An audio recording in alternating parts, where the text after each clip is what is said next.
Hey, Whitney Cummings. Hello. How's it going? It's going great. Thank you so much for taking the time to call. We really appreciate it. Thank you so much for having me. Yeah. So you've got the, we'll just get right into it here. You've got the Touch Me Tour coming to the Wilbur Theater in Boston. 2 big shows on October 2nd. And then actually the day before that, you'll also be at Foxwoods. So you're getting out there, getting back at it with a vengeance. My question is, I'm sorry. My question is. No, well, tell me, what is it? Okay. So on your last tour, you kind of shocked the world with Bear Claw, your Whitney lookalike robot. Or would you classify that as a sex robot, right? How dare you? I'm sorry. I'm sorry. How very dare you? I guess. Assume that a doll I had made in a sex robot factory is at all used for coitus. You're right. You're sick. You're a sick person. I was purely speculation on my part, and I apologize. And any robot, any robot you have sex with. My phone. Well, I'm sorry. I've had it with you. I've had it. I'm sorry. Offended my sex robot. Sorry, Whitney. No one, to be fair, okay, no one has ever, first of all, are we all sex robots? Let's be honest.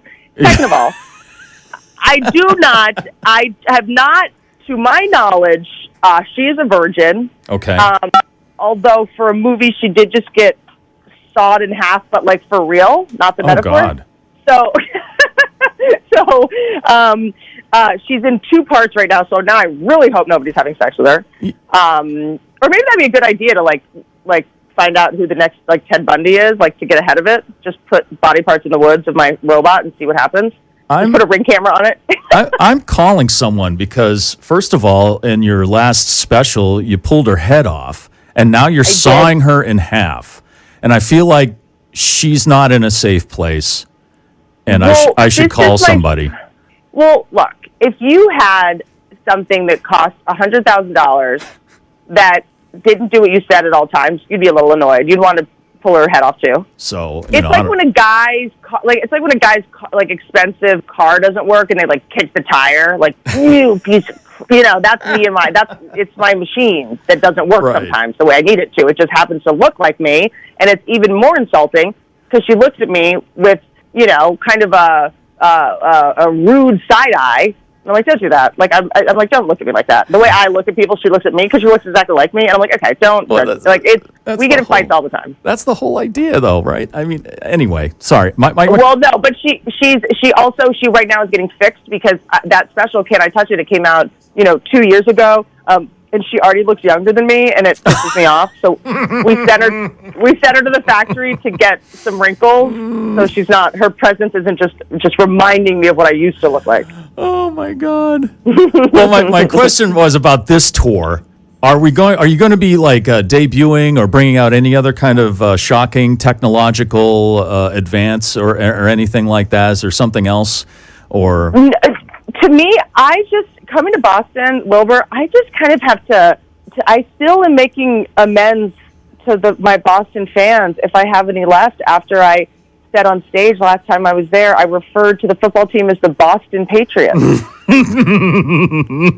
Still in the doghouse. I'm still in trouble about that. People. Of all the things celebrities have gotten canceled for, it's Boston canceled me for saying that. Oh, yeah. Yeah, I'm sorry. I'm sorry about that. I was talking about how, I was just doing a joke about how, guys wear jerseys, and about how when I used to date this guy, I've dated 2 Boston Boston guys. I'm sorry.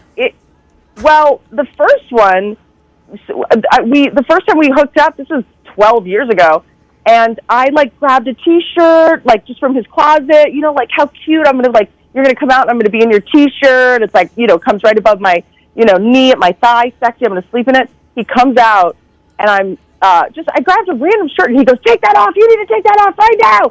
And I was like, he's screaming at me. It's just an old T-shirt, there's holes in it, but it says Nomar on it.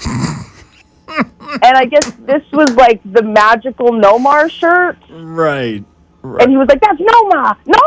And I was like, what? Just screaming Noma at me. And I thought he was having a manic episode, which he was, but it's very hard to tell with Boston, sports fans. And then I dated another guy who for whatever reason, every time I sat at a certain part of the couch, the Patriots won. And oh no! So he made you sit there. It was a year where it was like it would be like win lose. It was just like a rough year for Patriots fans. And we break up. Football season comes around. Have not heard from this man for 6 months. He's like, hey. Oh, he didn't. Can you come sit? That is so new. That is such a New England sports fan thing. Oh my God. We haven't spoken in 6 months. We broke up. It was a very acrimonious breakup. I'm not driving over to your house. To watch you and your girlfriend cuddle while I sit in that magical spot on the couch. So that your team can win. Would they win if Bear Claw was sitting on that side of the couch? You know what? Did you ever think you're now making me think of a good business idea, which rent her out. Yeah. Rent out sex robots for Boston fans so that they can get a ritual with someone that can actually be there every time. Right. And they'll just sit there and they won't say anything during the game, right? Because it's always like if I call exactly right. Well, yes. Whitney is just asking a million questions. Oh, nobody wants that, right? Yeah. Whitney's just like, why is their hair so long? All of a sudden, why do they all have long hair now? That's me in a football game. Don't they pull the hair? Why the hair? What is this happening? So yeah, that's it. That's like, oh my gosh, that is such a good idea. That Boston sports fans get a Boston robot entity. I mean, it should look like me. Let's be honest. Right. You should just clone mine. Yeah. And you can make your rich. And if they win, you actually can have them in the same place every time. I'm going on Shark Tank with this. There you go. If you want to get on the ground floor, you let me know. Listen, I only want 5%. I'm not asking for a lot. I'm not asking for a lot. Okay, I'm just saying. I did come up with the idea. I give in bed. So what were you doing besides starting a podcast? And I'm sure you were doing a lot of other things, but during lockdown, the pandemic, I mean, what were you doing as far as comedy? Because I know a lot of comedians were trying to do the Zoom thing, and some were doing the drive-in comedy show where you would go and people would drive in and honk their horns or flick their lights to show that they were laughing. Did you do anything like that? Yeah, I did. I was actually having people at my house do stand-up. I live kind of in the woods outside of L.A. I'm an aspiring serial killer. I was going to say, that sounds creepy. Come out to the woods. Tell a few jokes. Why do the woods have such a bad rap? I mean, it's really, you can't say I live in the woods or come see me in the woods without people putting you on a list. All of a sudden there's a human resources department coming in. Like, you can't just put that in writing. Yeah, so I summoned a bunch of female comedians to the woods. Yeah, that sound good.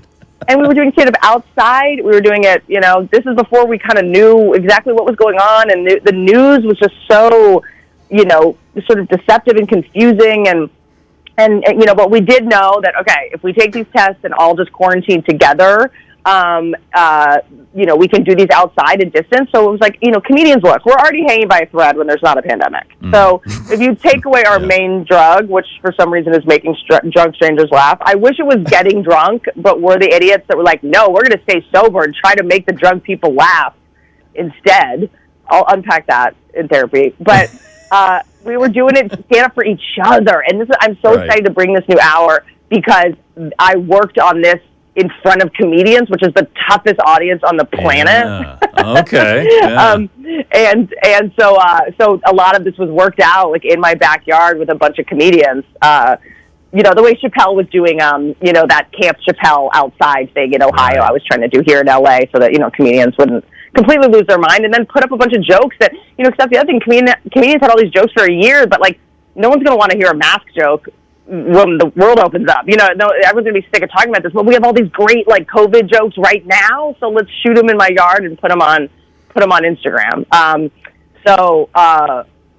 also I mean, look, having a bunch of comedians at my house is a liability. They were all trying to like slip and fall themselves, and I'm like, you guys, you can't hurt yourself on my property and sue me. This isn't technically work. It's not work. Like, everyone's just, they're like, how do I sue Whitney so that I don't have to work anymore? Plus, I'm in the middle of the woods, and if you break a leg, I'm just going to have to shoot you and bury you out back because it'll take forever. I'm pouring Fireball on the wound. Oh. I mean, that's our only option here. And then we'll, like, I'm not, we can't, this is it. I don't know how you drink Fireball.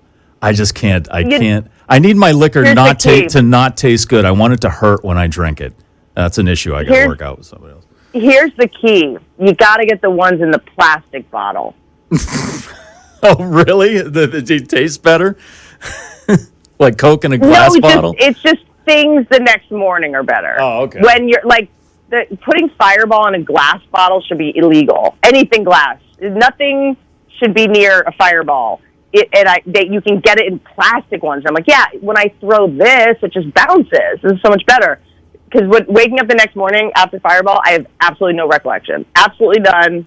I'm like, is this long COVID? I can't remember what happened yesterday. Because we did our 100th episode of the podcast, and we drank Fireball, and I was like, I can't believe this is legal. I'm like, is this for me to fill up my car when I'm out of gas? Like, this is like, it's wild. But it definitely, I was like, look, this probably kills COVID. The horse dewormer and a little Fireball, a little antibiotic. I feel like we could come up with a cocktail to beat COVID. Well, it's going to have bleach in it, right? Because people were drinking bleach at first, so it's got to be bleach and Fireball. Bleach. I miss the simpler times where we're drinking bleach to kill COVID. Right, I need to get some. You know what I need out in the woods? Bleach. Yeah. I need to get some. I need to go to Costco and get some bleach. Right. That'll really keep the burglars out, don't you think? This woman lives in the woods. Well, she's got all this bleach. It's the best cleaning product to get rid of evidence. That's all I'm going to say. Right. Yeah. And I thought you were supposed to cut the fingernails. Yeah, you have to cut the fingernails off and the face, right? And then you wear the face as a mask in the woods. Are you? No, that's a procedure I'm getting in 5 years so that I can keep doing television. I'm going to put my robot's face on my face. The plan is, I already got it together. I'm a businesswoman. I'm an entrepreneur. Yes. I think you've got something going here. So tell me one more thing about Boston when I come. Everyone's so worried about comedy and touring again and getting canceled and saying the wrong thing and cancel culture stuff. I'm not really worried about that. I think comedians are funnier than ever and there's more to joke about than ever. But what's the thing I can say on stage besides Boston Patriots that would get me in the most trouble? Boston Patriots. Which, by the way, that was the show the year after I was on stage during the World Series. And we checked the score every 3 minutes. We had to stop the show to check the score. Oh my God! Unbelievable. Well, I would suggest saying, hey, how about that Tom Brady winning the Super Bowl? That's pretty amazing. People are still really butthurt about him leaving the Patriots, going to Tampa Bay and winning a Super Bowl. So if you really want to get in, you know what? I mean, if you really want to go all the way, Whitney, and really just piss people off in Boston, that's probably what you'd want to say. You know what? I hear as much as that breaks my heart, and as much as I will not bring that up because I'm not taking any more risks in Boston. Okay? I'm not this time. Wilbur Theater. No one's gonna leave angry.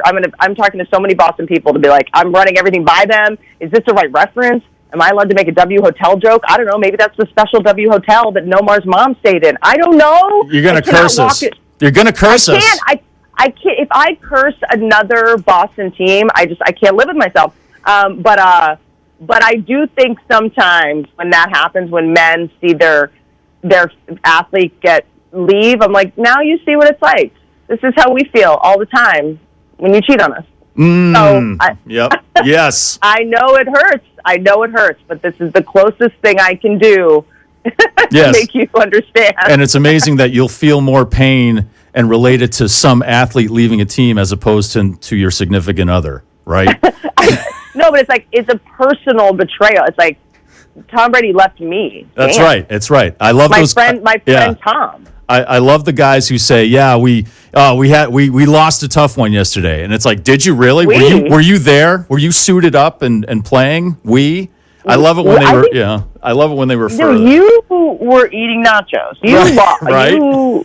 you did not have a tough day in the slightest. Right, exactly. All right. Well, Yes. listen, Whitney, thank you so much for taking the time. It's been a pleasure talking to you. 2 big shows at the Wilbur Theater in Boston, October Yes. 2nd. You got one over at Foxwoods, and Thank you. all right. Thank you, Whitney. I cannot wait. Best venue on the planet. I'll see y'all soon.